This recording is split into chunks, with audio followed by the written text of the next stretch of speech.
방송에서 제공하는 투자 정보는 투자 판단에 대한 조언입니다. 방송에서 제공하는 주식의 가치, 가격 상승 및 가격 하락에 대해서는 방송사에서 보장하지 않습니다. 안녕하세요. 순간포착 매매 시그널의 이주연입니다. 올해 첫 하반기 거래일이었던 전일 국내 증시는 혼조 양상을 보였습니다. 코스피 시장은 0.4% 하락한 반면에 코스닥 시장은 0.5% 올라가면서 올해 사상 최고치를 경신했습니다. 델타 변이 바이러스 우려가 확산되면서 바이오주의 강세가 시장에서는 돋보였습니다. 또 조금 전에 마감된 뉴욕 3대 지수는 일제히 상승 마감에 성공을 했는데요. S&P 500 지수는 특히 6거래일 연속 상승을 하고 있습니다. 앞으로도 경기 민감주에 대한 기대감이 확산되면서 상승 모멘텀이 이어질 것이라는 분석입니다. 전일 미국의 경제지표 여러 개가 발표됐습니다. ISM 제조업 구매자 지수는 60.6%로 전달 대비 소폭 하락했으나 여전히 확장세를 기록하고 있고요. 신규 실업수당 청구 건수는 36만 4천 명을 기록하면서 예상치 하회하며 팬데믹 이후로 최저치를 기록을 했습니다. 오펙 플러스 회의는 하루가 연기됐다는 소식에 증산을 앞두고 75달러까지 올라가는 모습을 보였는데요. 3년 내 최대치를 기록하기도 했습니다. 자, 이번 주 마지막 장입니다. 이번 주 마지막 장도 순간포착 매매 시그널과 함께 해보시기 바랄게요.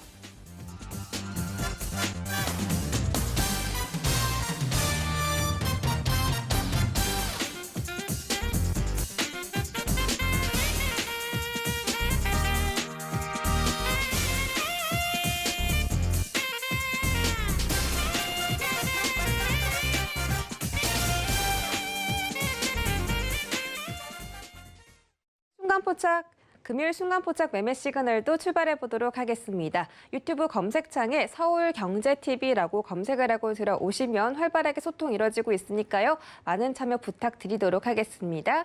본격적으로 서울경제TV 아침을 여는 오픈맨 정재훈 전문위원의 주유소 포트를 먼저 확인하고 가겠습니다. 정재훈 전문가의 종목 현황입니다. 한국전력이 3.8%, 현대엘리베이가 4.217% 수익 가져가고 있고요. 한라홀딩스가 16.4%까지 수익이 올라오고 있습니다. 오리온홀딩스와 아난티는 약간 손실 보고 있네요. 다음 장 볼까요? 네, 비트컴퓨터가 5%대 하락 보이고 있지만 그래도 전보다는 손실이 조금 만회했고요. 보령제약이 새롭게 편입이 됐습니다. 0.2%대 손실 보고 있으나 앞으로 어떻게 흘러갈지 전략 자세하게 세워보도록 하겠습니다. 안녕하세요. 안녕하십니까, 정재현입니다. 네, 반갑습니다. 일단 저희가 본격적으로 시작하기 전에 시크릿 강연의 이야기 좀 먼저 해보겠습니다. 7월 17일 토요일이죠. 토요일 날 저희가 서울경제TV 시청자분들을 위해서 시크릿 비밀스럽게 강연에 준비되어 있습니다. 우리 정재훈 의원님도 출연하시는 걸로 알고 있는데 과연 어떤 분들이 나올지는 저희가 공개해드리지 않고요. 이 시크릿 강연에 참여해보고 싶다 하시는 분들은 지금 하단에 나가고 있습니다. 문자 받는 사람 샵 0082번으로 시크릿이라고 세 글자를 보내주시면 저희가 추첨을 통해서 참여하실 수 있는 티켓 전달해드리고 있으니까 많은 참여 부탁드릴게요. 자, 정재훈 의원님께 본격적으로 여쭤보도록 하겠습니다. 전일 우리 증시는 혼조세를 보였는데 금요일장이다 보니까 아무래도 거래량이 좀 떨어지지 않을까 하는 생각이 들고 있습니다. S&P 500 지수는 매일 신고가를 경신하는 모습이거든요. 이런 훈풍 오늘자 시장 불어올 수 있을까요? 글쎄요. 봐야 되지 않을까 싶은데 뉴욕 증시는 괜찮은 그런 모습들이고요. 사실 한국 증시도 그렇게 나쁘지는 않아요. 다만 이게 대형주들이 좀 강한 그런 모습들이 나오고 있지 않으니까 좀 답답한 흐름들이 좀 진행이 되는데요. 오늘도 뉴욕 증시의 영향을 좀 받아서 강보합 이 정도에서 좀 출발을 하지 않을까라고 좀 보여지는데요. 최근 들어서 좀 보게 되면 7월달 어제 첫 거래일이었었는데 수급이 좀 그렇게 썩 좋은 그런 모습들은 아니에요. 거래소 시장을 보게 되면 양매도가 좀 나왔었고요. 코스닥 시장 같은 경우는 외국인 쪽과 기관 쪽에서 매수가 들어와주는 그런 모습들을 보였는데 일단 오늘 정도에는 좀 차익 매도가 좀 나올 수도 있어 보이는 그런 상황들이거든요. 선물 또한 전날 외국인 쪽에 1조대가 넘는 비교적 큰 매도가 나와주는 그런 상황이 나오고 있기 때문에 수급적인 부분들은 좀 체크를 해봐야 되지 않을까라고 좀 말씀을 좀 드리도록 하겠고요. 금요일장이기 때문에 여전히 좀 종목장으로 좀 진행될 가능성이 높습니다. 그러니까 종목에 좀 관심을 집중을 해야 되는 그런 부분들, 그리고 성장주 위주의 종목군들 같은 경우는 저가 매수를 진행하기엔 좋다. 그렇게 좀 말씀을 좀 드리도록 하겠고요. 어제 마이크론 테크놀로지가 좀 부진했어요, 주가가. 그러면 삼성전자와 SK 하이닉스의 흐름들을 좀 봐야 되지 않을까 싶습니다. 만약에 이쪽 섹터가 밀리면 좀 변동성이 좀 나올 수가 있을 것 같고요. 만약에 이쪽 섹터가 밀리게 되면 철강 쪽이라든가 화학 쪽에 있어서 이 산업재 쪽 섹터들이 순환매가 좀 나올 가능성이 있으니까 그 부분을 좀 기억을 하시면 좋을 것 같고, 여전히 어닝 시즌을 좀 준비를 해야 되는 그런 상황들이기 때문에 기관 쪽에서 관심이 있고 매수를 해주는 그런 종목이 좋다라는 거, 그 부분을 좀 말씀을 드리도록 하겠습니다. 이슈에 의한 트레이딩을 좀 보게 되면 재활용 기술을 가져야 진짜 배터리주다라는 그 기사가 있었습니다. 관련돼 있는 그런 부분들 소재 쪽을 좀 보게 되면 에코프로라는 기업이 있죠. 소재 쪽에 있는 그런 기업인데 분할을 하고 난 이후에 이제 바닥을 좀 만들어가는 그런 모습을 좀 보여주고 있기 때문에 이러한 종목군들도 좀 괜찮지 않나라고 좀 보여지고요. 파워로직스 같은 경우도 2차 전지 쪽의 사업을 좀 열심히 준비를 하고 있는 그런 상황입니다. 폐전지, 이 배터리를 재생하는데 이 사업을 좀 신규 사업으로 좀 추진을 하고 있죠. 그런데 이러한 부분들 좀 봐야 되지 않나라고 좀 판단이 되고요. 포스코 또한 마찬가지로 신사업으로 좀 진행을 하고 있는 그런 상황들입니다. 그렇기 때문에 포스코도 좀 봐야 되지 않을까 보여지고요. OCI 같은 경우도 이제 태양광 쪽에 접목을 해서 현대 쪽하고 협력 관계를 좀 맺는 것 같습니다. 그렇기 때문에 OCI 같은 경우도 좀 봐야 되지 않나라고 좀 보여지고요. 2분기 실적도 좀 괜찮아요. 그렇기 때문에 이러한 종목군들을 좀 관심 있게 보셔도 좋을 것 같습니다. 두 번째 부분들 보게 되면 국가전략산업특별법의 디스플레이를 추가로 검토하겠다, 추가하는 걸로 그 얘기가 좀 나왔었거든요. 거기에 따라서 이제 관련주들을 좀 보게 된다라면 첫 번째 AP 시스템을 좀 놓고 볼 수가 있을 것 같아요. 한 차례 크게 장대 양봉을 그리고 난 이후에 한 일주일 정도 쉬어가는 그런 모습들이 나왔는데 21선 기준으로 보면 좋지 않나라고 좀 보여지고요. 야스라는 기업도 있습니다. 마찬가지 눌림목 구간을 좀 보여주고 있는 그런 상황들이고요. ICD 같은 경우도 나름대로 좀 바닥 권역을 만들어가고 있는 그런 상황들이기 때문에 이러한 종목군들 좀 보셔도 좋을 것 같고요. 피로픽스 같은 경우도 2차 전지 쪽 사업을 하고 있지만 디스플레이 쪽 사업까지도 같이 하고 있는 그런 상황들이에요. 그렇기 때문에 이러한 종목군들은 저가 매수를 해도 좋다. 근데 이제 단기적인 관점에나 좀 여유 있게 봐야 된다라는 거, 그 부분들을 좀 기억을 하고 보시면 좋을 것 같습니다. 마지막으로 수급 관심주를 좀 보면 첫 번째 종목으로 넷마블이에요. 주가가 못 올랐어요. 근데 최근 들어서 게임주들의 흐름들이 좀 괜찮습니다. 작년도에 한 차례 크게 상승을 했다가 가격 조정을 받고 지금 박스권역으로 좀 진행되고 있는 그런 상황들인데 여전히 좀 이슈거리가 좀 있습니다. 그렇기 때문에 넷마블은 좀 여유 있게 하시는 분들이라면 모아가도 괜찮을 만한 그런 종목이니까 이 부분들을 좀 참고를 하시면 좋겠고요. 두 번째 종목으로는 더존비전입니다. 낙폭과 대형으로 좀 많이 빠졌어요. 그리고 난 이후에 어느 정도 이제 바닥은 좀 나온 그런 상황들이고요. 반등은 조금 더 이어지지 않을까 그렇게 좀 보여집니다. 그러면 하락한 부분들에 있어서 절반 정도를 되돌림 본다라면 한 9만 원대 중후반 그 자리대까지는 반등 여력이 좀 있지 않나라고 좀 보여지니까 그 부분도 좀 기억을 하시고 오늘장에 관심 있게 좀 보시기 바랍니다.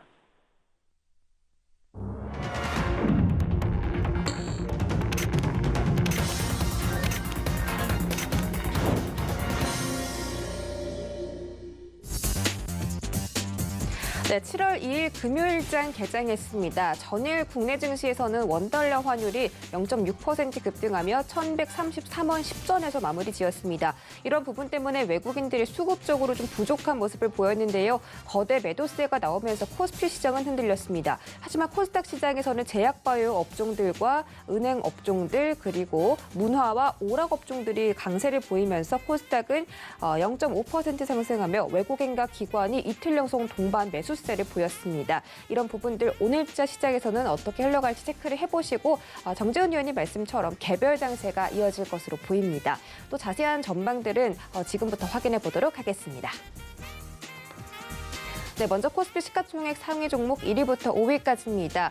모든 종목들이 하락하며 출발하고 있습니다. 삼성전자와 SK하이닉스 모두 하락하고 있고요. SK하이닉스에서 2%대 급락이 연출되고 있습니다.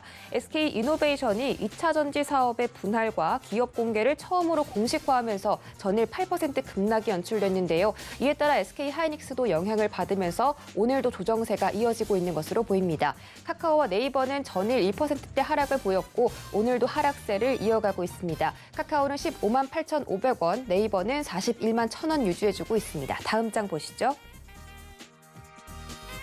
네, 다음 장은 비교적 빨간불이 많습니다. 삼성 바이오로직스를 제외하고 모든 종목들이 상승을 해주고 있는데요. 자동차 업종들이 강합니다. LG화학이 0.6% 가까이 올라가면서 85만 원 선까지 올라왔고요. 현대차가 0.4% 상승하며 24만 3천 원에서 거래되고 있습니다. 삼성 SDI도 1%대 급등 나오면서 73만 2천 원 지나가고 있습니다. 기아 마찬가지로 9만 700원입니다. 기아가 지금 시가총액 상위 종목 10위에 새롭게 편입이 된 모습입니다. 0.2% 상승하고 있습니다. 지수 보시죠. 네, 오늘 지수 엇갈리게 출발합니다. 코스닥은 전일의 강세를 이어가며 1,037포인트까지 올라가는 모습이고요. 코스피 시장은 3,281선까지 내려가고 있습니다. 하지만 아직까지는 소폭 하락이기 때문에 오후장 들어서 어떻게 흘러갈지는 지켜보시는 게 좋겠고 선물 시장에서 외국인과 기관의 동반 매수가 들어오고 있습니다. 오늘 기대해 보도록 하겠습니다. 코스닥 시가총액 상위 종목들도 살펴보시죠. 네, 오늘 셀트리온 형제들 혼조 양상입니다. 헬스케어주는 보합권이고요. 제약주는 0.37% 강보합권에서 흘러가며 16만 3,300원까지 올라왔습니다. 펄어비스는 1%대 조정 나오고 있습니다. 8만 500원 지나가고 있습니다.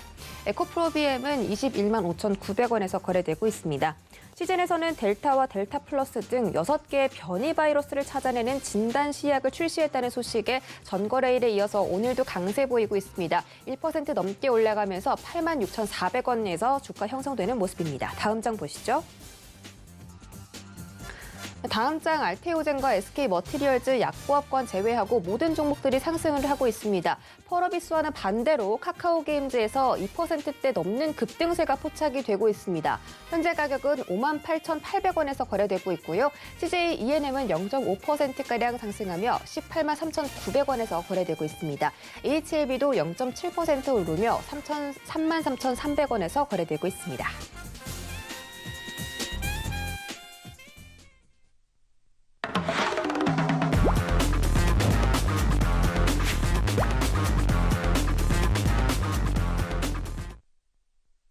네, 순간포착 라이브 매매 시그널 지금 출발해 보도록 하겠습니다. 저희 출발하기 전에 시크릿 강연의 말씀을 좀 드려야 할 것 같은데요. 시크릿 강연에 7월 17일에 준비가 되어 있습니다. 우리 시청자 여러분들께 비밀스럽게 제안해드리는 강연인데 이 강연회에서 주식 이야기 다양하게 나눠보시고 하반기장도 알차게 대응을 해보시면 좋겠습니다. 저희가 그래서 준비했는데 참여하실 수 있는 방법은 문자 받는 사람 샵 0082번에 시크릿이라고 3글자를 전송을 해주시면 저희가 추첨을 통해서 티켓 전달해드리고 있으니까요. 지금부터 마구마구 참여 부탁드리도록 할게요.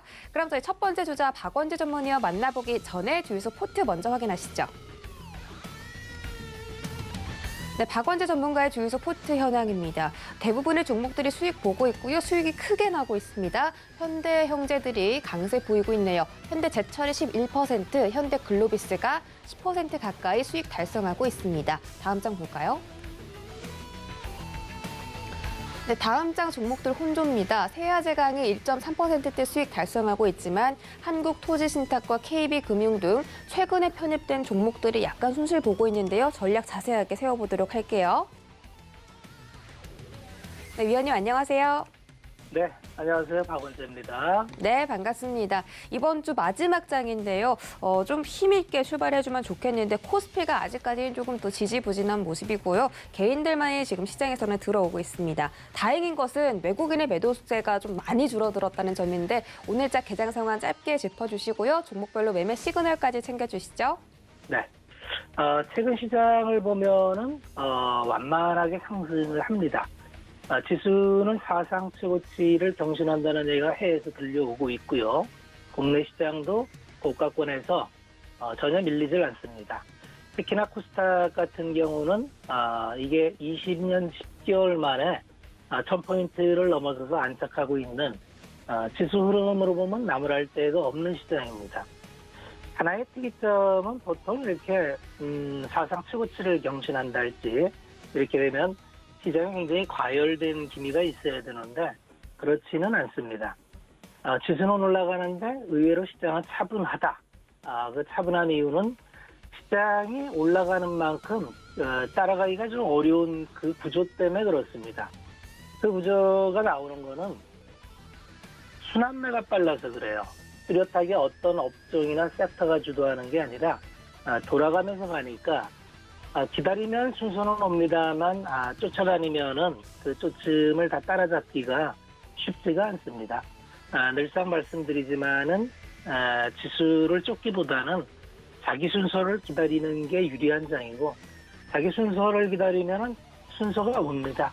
그래서 좀 인내가 필요한 장입니다. 흥분할 필요가 없고 시장은 사상 최고치지만 지수와 관계없이 나의 포트폴리오가 어떻게 구성되어 있는지에 집중하면서 지금보다는 다가올 시장 하반기 어떤 섹터가 계속 실적을 끌고 갈지 이런 부분과 두 번째는 이렇게 계속 고점을 경신하면은 결국은 싼 종목을 찾게 돼 있습니다. 여전히 시장에는 저평가되어 있는 종목이 많이 보이고요. 그러한 종목을 발굴해서 기다리는 전략이 유효하겠다. 그런 말씀을 드리겠습니다. 자, 오늘 지수와 더불어서 이제 코스닥 지수를 한번 말씀을 드려볼 텐데요. 코스닥 지수가 잘 느끼지 못하는 사이에 기록을 경신하고 있습니다. 사실 거래소는 사상 최고치를 경신하고 있는데 코스닥 시장은 좀 구조적인 문제 때문에 사상 최고치와는 거리가 멉니다. 코스닥은 96년 7월 1일 날 개장했어요. 96년 7월 1일 날 벤처 활성화라는 명분하에 당시 DJ 정부 출범 속에서 벤처를 좀 한번 키워보자 이런 목적으로 출발해서 IMF라는 아주 그 큰 국가적 어려움을 딛고 99년에 화려하게 이제 IT 버블 역사에 남을 순간을 기록합니다. 그때 지수가 이제 2,925가 고점입니다. 근데 이제 이 지수가 사실은 중간에 우리가 2004년에 지수를 10배수를 했어요. 그러니까 96년 7월 1일 대비해서를 보면은 96년 7월 1일이 1000이니까 코스닥 시장은 이제 출발선에 와 있는 겁니다. 이게 1000에서 출발한 지수거든요. 그러면 어떻게 그 25년 동안 제자리에 있느냐 이렇게 반문하실 수 있는데 그거는 코스닥 시장의 구조적인 문제 때문에 그렇다 이렇게 보시면 됩니다. 코스닥 시장은 거쳐가는 시장이 되어버렸어요. 조금만 성장해서 우량 기업이 되면 전부 코스피로 이전을 합니다. 지수가 상승하려면은 좋은 기업이 성장을 하면서 지수를 끌어줘야 됩니다. 우리나라 시장은 시가총액식 가중평균을 쓰기 때문에 시가총액이 높은 기업이 성장해야 지수가 오릅니다. 그런데 돌아보면 코스닥을 대표할 만한 기업들은 전부 거래소로 옮겨요. 초창기 IT 때는 KTF라는 그 KT의 자회사, 지금은 합병을 했습니다만 단독으로도 시총이 뭐 한 50조가 넘는 기업도 있었습니다. 그 이후에 뭐 셀트리온 같은 좋은 기업이 있었는데 전부 거래소로 이전을 했죠. 그 이후에 NC소프트도 이전을 했고, 그래서 코스닥 지수가 이제 여기서 지수가 올라가기 위해서는 우량 기업이 코스피를 이전하지 않고도 코스닥에서도 대우받는 시장의 환경을 좀 만들어줄 필요가 있습니다. 지금 시장의 대표격으로 되어 있는 셀트리온 헬스케어도 합병을 하면은 또 이전하게 돼 있죠. 그러면 그 다음 플레이어는 카카오 게임이나 에코프로비엠이나 뭐 퍼러비스나 이런 류가 됩니다. 근데 또 덩치 커지면 또 거래소로 이전을 해요.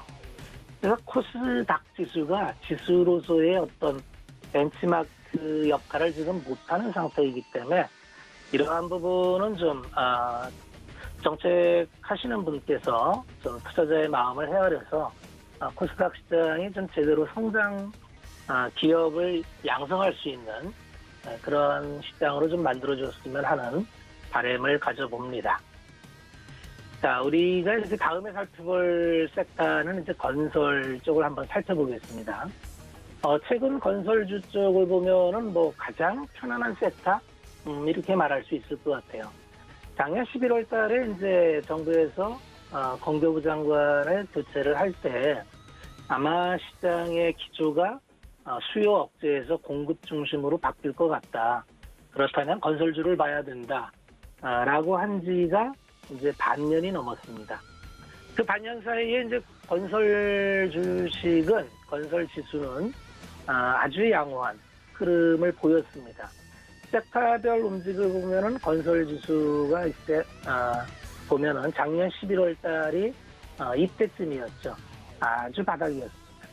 이때 지수 자체, 업종 지수가 85였는데 지금 140이니까 섹터의 인덱스 자체가 거의 한 75% 정도 상승을 해서 시장 대비해서 월등히 이겼다. 이렇게 보시면 됩니다. 여전히 뭐 건설은 두 가지만 보면 됩니다. 착공 건수와 인허가 건수, 마지막에 미분양을 보면 됩니다. 미분양을 아직까지 뭐 미분양이 난다 이런 소리가 없죠. 그런 만큼 건설 섹터는 여기가 피크다 이런 논란에선 좀 벗어나는 것 같습니다. 여전히 포트 내에 하나쯤은 가져가는 게 좋겠다 이런 말씀을 드리겠고요. 그 다음에 살펴볼 종목은 이제 시스템 반도체입니다. 삼성전자는 결국은 작년 연말에 동학개미에 힘을 입어서 굉장히 빠른 단기간 내에 강한 상승을 시연을 했어요. 사실은 이때가 좀 오버페이스한 면이 있습니다. 그리고 반년째 쉬고 있는데 지금 삼성전자의 그 가격이 싸다 비싸다를 논하려면 결국 시스템 반도체를 얘기 안 할 수가 없습니다. 반도체는 지금 전략산업으로 분류를 해놨죠. 미국에서도 전략물자로 분류를 해서 자국 내에 생산시설을 유치하려고 굉장히 애를 쓰고 있습니다. 국내적으로도 5월 달에 K반도체 전략을 발표를 했고요. 어제죠. 12차 혁신성장 빅3 시스템 반도체와 미래차 바이오헬스 추진회의가 개최가 됐습니다. 여러 가지 과세 지원과 자금 지원을 아끼지 않겠다. 이런 부분을 말하고 있는데 결국은 이제 우리가 주력하고 있는 파운드리가 갖춰지려면 그 아랫단의 소부장하고의 밸류체인이 완성이 돼야 됩니다. 특히나 패키징 부분이 이제 굉장히 우리가 대만에 비해서 약합니다. 그래서 그러한 부분이 어떻게 후원을 받고 또 잘 성장해 나가고 이런 거를 좀 지켜볼 관전 포인트겠다. 이렇게 말씀을 드리겠습니다. 올해 들어서 이제 작년에 이어서 IPO가 굉장히 활발합니다.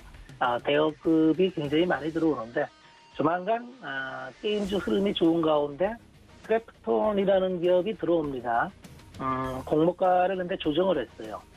공모가를 한 10% 정도 다운을 해서 공모 가격을 40만 원에서 49만 8천 원으로 이렇게 수정해서 들어왔는데 결국은 이제 배틀그라운드라는 게 이제 공전의 히트를 쳤고 이 단일 게임 리스크가 있겠습니다만 밸류에이션을 볼 때 좀 높은 거 아니냐 이런 얘기가 좀 있고요.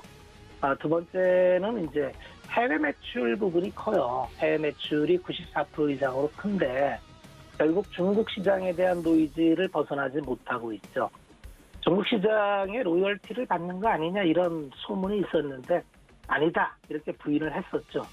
그런데 이제 공모 신청서를 보니까 로열티를 받고 있음이 이제 확인이 됐죠. 그러한 것이 좀 디스카운트 요인입니다. 그와 반면에 최근에 이제 중국이 판호 시장을 열어줬다는 것은 호재이고요.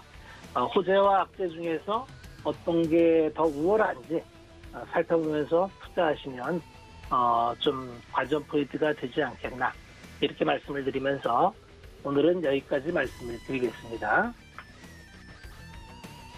네, 가치 투자의 대명사라고 말씀을 드렸는데요. 박원재 위원님께서는 고평가 논란에 대한 크래프톤에 대해서 자세한 분석을 도와주셨고요. 또 지금 건설주가 엇갈리고 있다고 하셨는데 오늘도 시장에서는 강세로 나타나고 있습니다. 잘 대응해보시기 바라겠습니다. 자, 하단에 노란통 나가고 있습니다. 서울경제TV 주유소라고 오픈톡방 검색창에 검색하고 들어오시면 우리 전문위원님들과 함께 다양한 주식 이야기 방송 외에도 나눠보실 수가 있고요. 또 7월 17일 시크릿 강연회 준비되어 있습니다. 시크릿 강연 강연에 참여 원하시는 분들은 문자 받는 사람 샵 008-2번에다가 시크릿이라고 전송해 주시면 추첨을 통해서 참여하실 수 있는 티켓 보내드리고 있으니까요. 많은 참여 부탁드리도록 하겠습니다.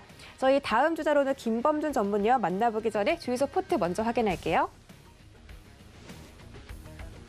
네, 주유소 포트 화일약품과 DPC 두 종목이 있습니다.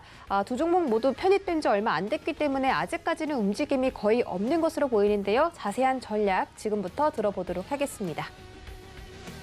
네, 위원님 안녕하세요.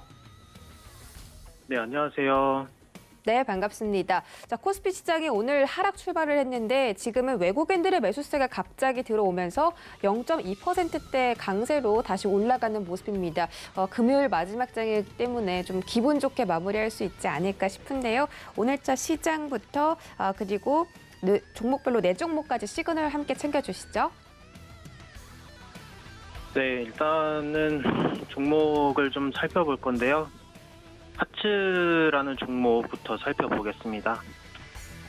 우선 리모델링의 수혜주고 이제 좀 대표적인 기업이죠. 그래서 S1, 그다음에 이제 코맥스, 현대통신 이와 같이 이제 스마트홈 관련주로도 볼 수 있고 또 이제 KC 코트렐, 그다음에 이제 쿠크홈시스 같이 이제 공기정화 관련주로도 편입할 수 있는 회사입니다. 그래서 일단 이 하츠는 주방기기 제조 판매를 또 주로 하는 기업이고 가정용 렌즈 후드, 그다음에 빌트인 기기, 그리고 환기 시스템, 환기 청정기 관련 제품 생산 및 판매 사업을 하고 있는데 일단 안정적인 유통망과 매출 구조를 유지하고 있어서 렌즈 후드 시장에서는 지난 몇 년간 시장 점유율 1위를 하고 있는 기업으로 점유율은 50% 이상 차지하고 있는 추세입니다. 그래서 주가를 보면은 이제 최근 1년간 좀 지속적으로 올랐고요.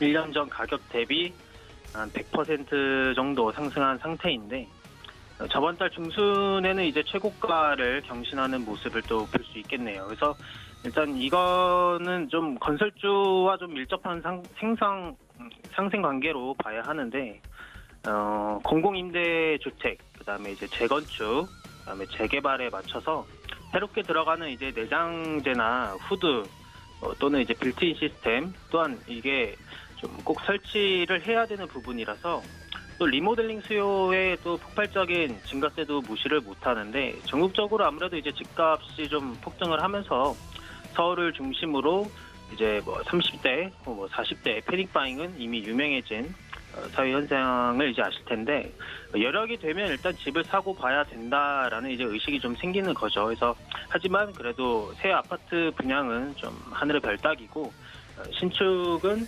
프리미엄이 부담스러운 입장이라 결국 오래된 집을 구해서 이 내부 리모델링을 잘하면 얼마든지 거주의 만족도를 높일 수 있어가지고 인테리어 시장의 이제 수요 촉진 또한 또 이끌어내고 있는 추세입니다. 그래서 이제 리모델링 시장이 이제 전례 없는 폭발적 수요 증가로 인해서 하츠의 대리점 사업부만 해도 전년 대비 2배 이상 성장을 했고요. 이런 것들이 이제 매출에 보이고 또 주가에 자연스럽게 녹아들고 있는 추세입니다. 또 여기에 이제 더욱더 호재로 볼 수 있는 것은 아무래도 이제 작년에 경쟁업체로 불리는 엔틱이 이제 법정 관리에 들어가면서 그 회사의 수급권까지 하츠가 사실상 이제 맡게 되어가지고 레인지 후드 관련 업계에서는 이제는 독보적 1위로 볼 수 있겠습니다. 이외에도 이제 재무제표도 상당히 양호한 편이고요. 특히나 이제 영업이익이나 단기 순이익, 영업이익률 모두 이제 급증하고 있는 추세입니다. 그래서 이제 중장기적인 측면으로 살펴보셔야 할 것 같고요.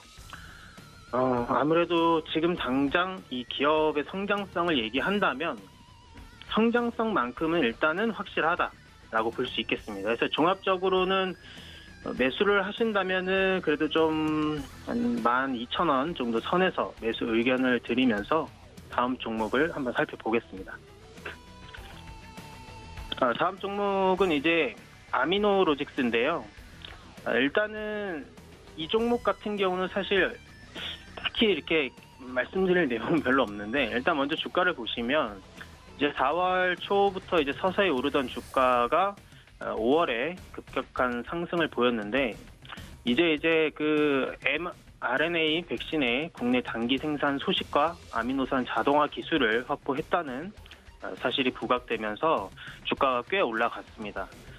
그리고 이제 고점을 찍고 난 후에는 좀 내려와서 현재 바닥 박스권을 좀 보이고 있다가 천천히 또 올라오는 모습을 볼 수 있는데 주가상으로는 사실 볼 게 없지만 이제 호재성은 일단 지속적으로 그 RNA 생산에 대한 수급 모멘텀을 좀 기대하셔야 할 것 같습니다. 그래서 어쨌거나 원재료인 그 아미노산에 대한 자동화 생산 기술을 확보한 게 있기 때문에 언제든지 이 RNA 백신 생산 얘기가 나올 때마다 또는 이제 시장에서 부각이 될 때마다 조금이든 많이든 일단 아미노로직스의 주가에 변동폭이 있을 거라 일단은 아직까지 코로나와 연관된 만큼 또 백신과 또 밀접한 관계가 있는 만큼 들고 계신 투자자분들은 이런 소식들을 좀 많이 기대하셔야 할 것 같습니다.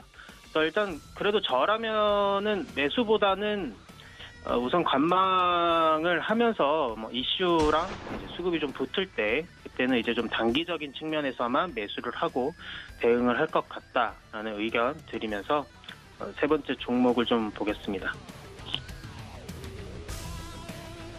네, 마이덕스 AI인데요. 마리아나 관련주기도 하고요. 또 정보 보안 솔루션을 또 개발하고 공급하는 사업도 하고 있는 이제 소프트웨어 관련주기도 합니다. 그래서 자본 잠식이나 관리 종목 혹은 이제 상장 폐지를 피하기 위해서 다양한 사업을 진행 중에 있는데 대표적으로 키트 판매라든지 혹은 초반에 말씀드렸던 마리화나에 대한 기업에 대한 지분을 인수한다든지 어쨌거나 이제 회사가 뭔가 많이 하고 있는 모습을 이제 볼 수는 있는데 아직까지는 큰 성과는 없고요.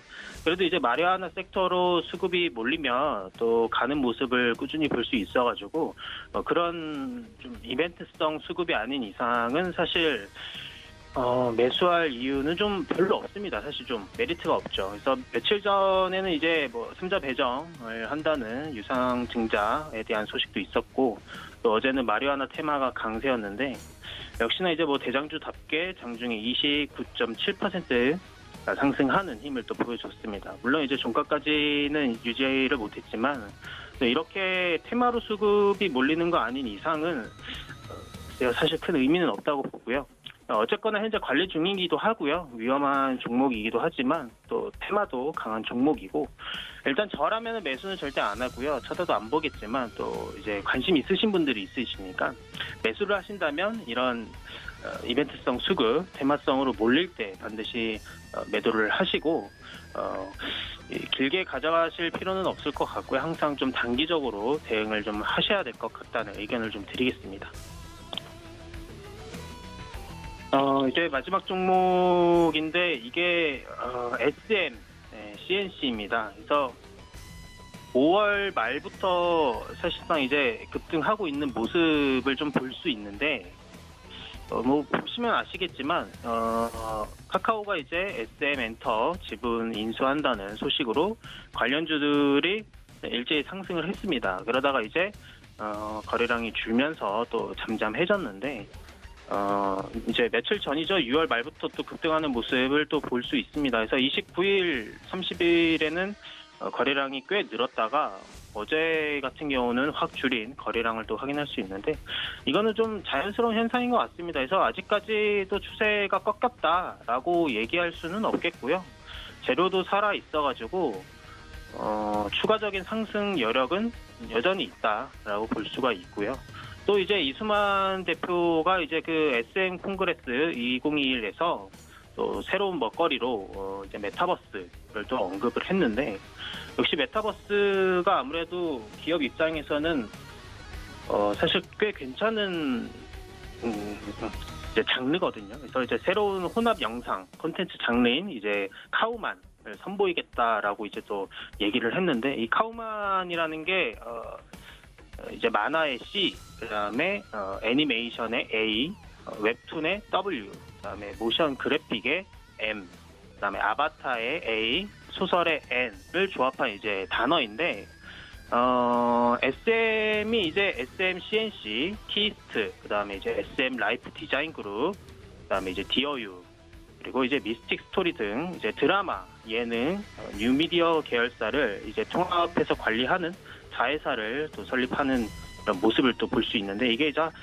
결국엔 미래 계획을 또 짜고 있는 모습으로 또 볼 수가 있겠죠. 그래서 어쨌거나 이제 SM이 또 작은 회사는 아니기 때문에요. 이제 관련 회사들을 주의 깊게 보셔야 되겠고, 일단 어쨌거나 메타버스를 하겠다라고 얘기를 했기 때문에 이 메타버스에 대한 시장에 대해서는 확실히 좀 알고 계셔야 될 것 같아요. 그래서 메타버스가 얼마나 이 시장에 잠재력이 있는지, 또 수익이 얼마나 나올 수 있는지, 이제 대표적인 게 이제 제페토가 있고 또 로블록스라는 이런 메타버스들도 있는데, 이런 것만 보셔도 충분히 아실 수 있을 것 같습니다. 그래서 어쨌거나 카카오건도 여전히 주의 깊게 보셔야 되겠는데, 당장 터질 이슈들이나 이런 것들이 이제 또 기정사실화가 되면 주가가 기대감에 사실 올랐던 게 또 하락하는 반전을 보일 수는 있어요. 근데 이제 카카오 자체의 경쟁력, 자금력, 그리고 이제 SM 회사의 경쟁력, 이런 두 회사의 시너지가 충분히 일으킬 수 있다고 저는 보고요. 이런 관점에서만 보면 사실 단기적인 것도 좀 괜찮을 수는 있지만, 좀 중장적인 측면에서는 아주 좋게 볼 수 있겠습니다. 그래서 지금 주가가 좀 부담된다, 너무 많이 올라서 부담이 된다 하시는 분들은 조정이 좀 들어오면은 매수 기회로 보셔야 될 것 같고, 지금 주가도 부담이 안 된다 이러신 분들은 사실 뭐 크게 상관이 없겠죠. 그래서 매수하시면 될 것 같은데, 다만 이제 다음 주에는 이제 또 만기일이 있으니까요. 그때를 좀 노려가지고 매수 기회를 한번 보시는 게 좋을 것 같다는 의견을 드리면서, 오늘은 하츠 종목부터 SM, CNC까지 총 4종목 확인했습니다. 네, 마이더스 AI 종목을 제외하고는 모든 종목들에서 매수 사인을 주셨고, 아미노로직스는 단기적으로만 접근하자라는 전략 세워주셨습니다. 자, 현재 시장 코스피 코스닥이 상승세를 유지해주고 있습니다. 코스피 시장에서 외국인들의 매수세가 확대가 되고 있는데, 기관이 아직까지는 좀 변수로 작용을 할 것 같고요. 개인들도 매수세 코스닥 시장에서 강하게 들어오고 있습니다. 오늘 시장은 건설 관련주와 건축 관련주가 강세를 보이고 있습니다. 다음 주자 김선우 전문위원 만나기 전에 시크릿 강연의 고지 한번 해드리도록 할게요. 저희가 7월 17일 시크릿 강연에 준비되어 있습니다. 서울경제TV 애청자분들을 위해서 80분만 저희가 딱 초대를 해서 정말 비밀스럽게 주식 이야기 나눠볼 예정인데요. 참여 원하시는 분들은 문자 받는 사람 샵 0082번에다가 시크릿이라고 보내주시면 저희가 추첨을 통해서 티켓 전달해 드리도록 하겠습니다. 다음 주자 김선윤 전문위원 만나볼게요. 안녕하세요. 네, 안녕하세요. 네, 반갑습니다. 자, 이제 금요일 마지막 장이니만큼 오늘자 시장 상황 어떻게 흘러갈지 짧게 짚어주시고요. 종목별로 매매 시그널도 챙겨주시죠. 네. 자, 어제 이제 뉴욕 증시 흐름을 좀 보면은, 움직임이 있긴 있었는데, 뭐, 또 크진 않았어요. 계속 이제 이런 좀 흐름이 좀 나오는 것 같아요. 아무래도 뭐 아마 좀 델타 변이에 대한 부분도 우려감이 있고, 전체적인 시장의 좀 분위기 자체가 긍정적이지만 약간 조금 우려스러운 좀 포인트가 좀 많이 보이다 보니 시장의 움직임이 이제 전통적인 흐름에서의 실적 움직임을 가지고 종목을 보려는 그런 좀 관점이 좀 많은 것 같습니다. 그래서 실적 시즌이 다가오고 있는 만큼 종목의 좀 선별적인 좀 대응도 좀 필요할 것 같고요. 그리고 최근 들어서 이제 테마성 종목들이 많이 움직이는데, 이런 종목들도 아마도 실적 시즌 이후부터 해서는 좀 갈릴 것 같아요. 그래서 조심하셔야 된다고까지 우선 좀 말씀드려볼 테니까 이 점을 좀 참고하시고 대응을 좀 하시면 좋을 것 같습니다. 그래서 오늘 삼성전자가 다시 또 8만 원을 이탈하려는 조짐이 조금씩은 보이고 있긴 한데, 매수 기회로 삼으시고 대응하시면 좋을 것 같고, SK하이닉스도 좋은 매수 기회로 좀 보시고 대응하신다면은 좋지 않을까라고 말씀드려보도록 하죠. 자, 종목들을 좀 하나씩 볼 건데, 우선은 첫째 종목인데요. 롯데케미칼이에요. 롯데케미칼을 좀 보자면, 우선 롯데케미칼이 최근 들어서 정말 힘이 없는 모습이에요. 석유화학 중에서도 그래도 굉장히 좀 매출이 좀 좋은 회사 중에 하나인데, 기존 제품들을 좀 생산을 중단하는 포인트가 좀 많이 보입니다. 그러니까 자회사 지분을 좀 처분하는 모습도 좀 많이 보이거든요. 그래서 이걸 가지고 뭐 할 거냐, 처분한 다음에 어디로 가냐, 배터리 소재 쪽을 좀 강화를 시키려는 시도가 좀 나오고 있습니다. 그래서 그 ABS와 배터리 소재 쪽으로 좀 계속적으로 역량을 쏟는다고 하는데, 이에 따라서 아마 좀 실적에 대한 포인트가 한 올해 빠르면 하반기 늦게나 내년부터는 본격적으로 나오지 않을까 생각이 좀 들기는 해요. 그러면 주가가 좀 조정이 좀 나오더라도 미래 가치에 대한 부분이 조금 반영이 된다면, 그러니까 여기서 바닥을 확인하고 반등을 할 가능성이 좀 있지 않을까라는 생각이 좀 들긴 하거든요. 근데 사실 수급적으로 봤을 때 그간에 이제 롯데케미칼을 굉장히 외인들과 기관들, 특히나 이제 기관들이 계속적으로 매도하는 모습이 상당히 좀 많이 보였어요. 정말 기관들이 새파랗게 질려 나가는 그런 수준이었거든요. 근데 그간에 또 많이 올렸던 것도 기관이어서 요 수급 주체에서 기관들의 움직임이 좀 어느 정도 매수가 좀 잡히고 좀 돌아오는 포인트가 나온다. 그러니까 전체적인 포인트에서 파란불이 아니라 기관들이 좀 빨간색으로 좀 바뀌는 포인트가 좀 눈에 들어오기 시작하면은 천천히 매수 대응해줘도 된다는 판단입니다. 근데 저는 지금부터라도 매수는 가능할 것 같아서 분할 매수 의견을 좀 드려볼 테니까 참고하시고 대응하시면 좋을 것 같고요. 반등이 나올 경우에는 이 전고점 자리를 거의 뭐 무조건 넘어가는 그림이 나올 거예요. 다만 이게 짧게 볼 수는 없는 종목입니다. 크게 보셔야 되고 굉장히 긴 텀을 가지고 보셔야 돼요. 아주 롱텀입니다. 그래서 최소한 연말이나 내년 상반기까지 보시면서 계속적인 매수를 해 두신다면은 35만 원 이상까지 볼 수 있는 종목이니까 그 점 참고하시고 대응하시고 40만 원도 볼 수 있는 종목이다까지 제가 좀 말씀 좀 드려볼게요. 자, 그 다음 보면은 큐브 엔터라는 종목이에요.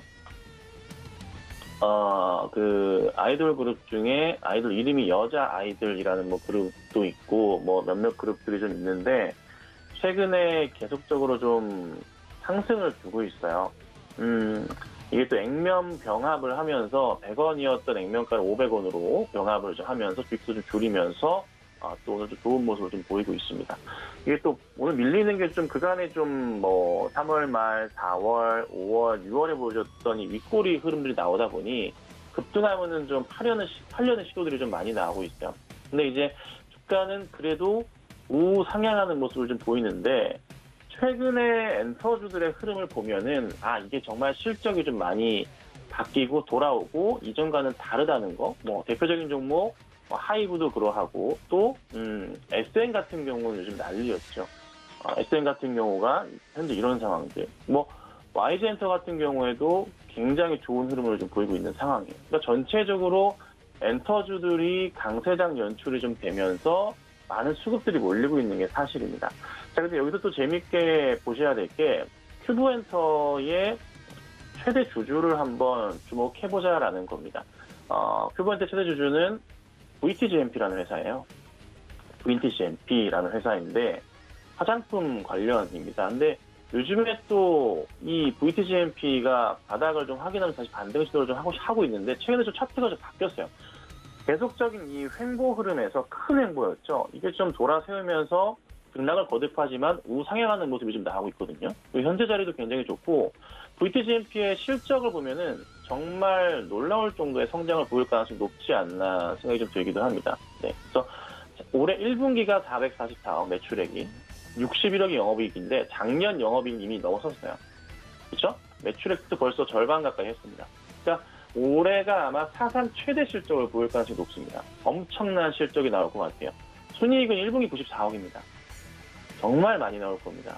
그래서 아마 VTGMP가 조만간 좋은 모습 보일 수도 있고 그리고 또 긴급 진단 키트도 있거든요. 그래서 그런 것들도 있어서 좀 이런 종목들을 좀 관심 있게 보시는 것도 하나의 투자 전략이 아닌가라고 좀 말씀을 좀 드려볼게요. 자, 그 다음에 좀 카카오 게임즈 얘기를 좀 드려볼까요? 카카오 게임즈 주가가 가고 있는데 가는 이유가 있습니다. 지금 현재 카카오 게임즈와 같이 보셔야 될 게 NC소프트예요. 제가 이제 예상을 하는데 NC소프트의 주가는 앞으로 더 빠질 겁니다. 네. 굉장히 많이 빠질 가능성이 좀 높아 보입니다. 이유인 즉슨 엔소프트 2분기 실적 굉장히 안 좋을 거고요. 3, 4분기도 더 안 좋을 겁니다. 예. 왜 그러하냐면 제가 이제 저녁 시간에 유튜브를 통해서 그 게임하는 BJ들의 움직임을 좀 체크를 해요. 게임주를 볼 때 딴 건 안 보고. 근데 게임하는 그 BJ분들께서 그 리니지 앤 모바일 게임을 하시는 그 헤비 유저분들이 전부 다 이제 카카오 게임즈 신작인 오딘 바랄라 쪽으로 다 넘어오고 있어요. 예. 어제도 그랬고요. 그제도 그랬고, 출시한 지 이제 3일 된 게임인데 다 이쪽으로 넘어오고 있습니다. 그렇다는 것은 이제 헤비 유저들이 보통 리니지란 게임에 그 쓰신 이제 투자하신 현금 자체가 수억 단위거든요. 다 넘어오고 있는 추세라 엔소프트의 매출 자체가 상당히 지금 불안한 상황입니다. 그래서 이게 만약에 이제 밀리게 될 경우 정말 큰 폭의 하락이 있을 것 같고요. 실적을 보더라도 1분기 때 567억 했는데 2분기 때 뭐 비슷하거나 좀 더 안 좋을 가능성이 높고, 그렇다면은 이게 2017년, 2016년도까지 그 전의 실적으로 회귀하는 거예요. 그럼 2016년도 때, 17년도 때 주가 상황은 여기에 있습니다. 30만 원, 40만 원대라는 거죠. 주가가 여기까지 밀릴 가능성도 배제할 수가 없습니다. 그래서 엔소프트 있으신 분들은 빨리 빠져나오시기를 제가 강력 권고드리고 매도 의견 드립니다. 반면에 카카오 게임즈로 이동하시는 것을 추천을 드릴 테니 이 점 참고하시고 대응하시면 좋을 것 같습니다.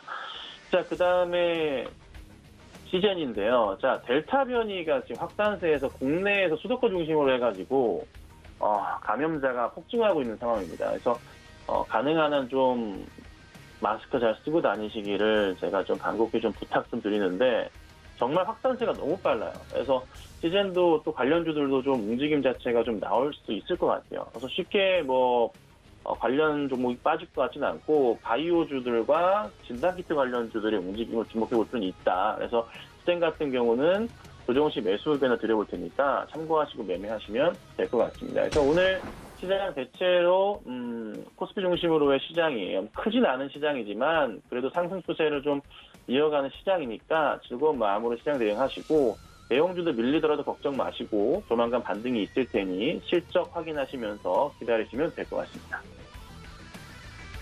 네, 지금 주도주가 없는 상황에서 개별 장세가 빠르게 이루어지고 있습니다. 김선현 전문가님 말씀처럼 좋은 날이 꼭 올 거라고 말씀을 드렸는데요. 자, 오늘 시장은 지금 코스닥 시장이 보합권에서 플러스권과 마이너스권을 왔다 갔다 하는 모습입니다.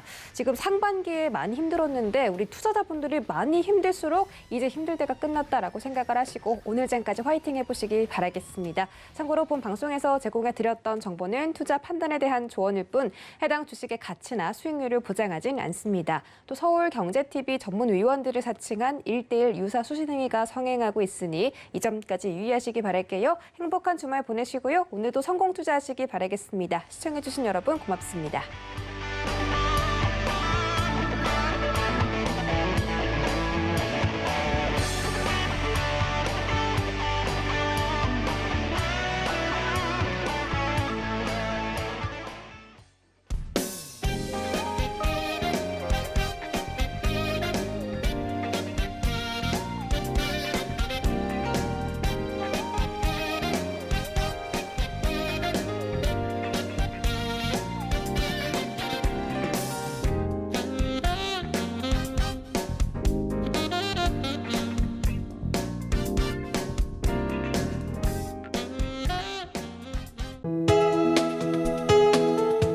방송에서 제공하는 투자 정보는 투자 판단에 대한 조언입니다.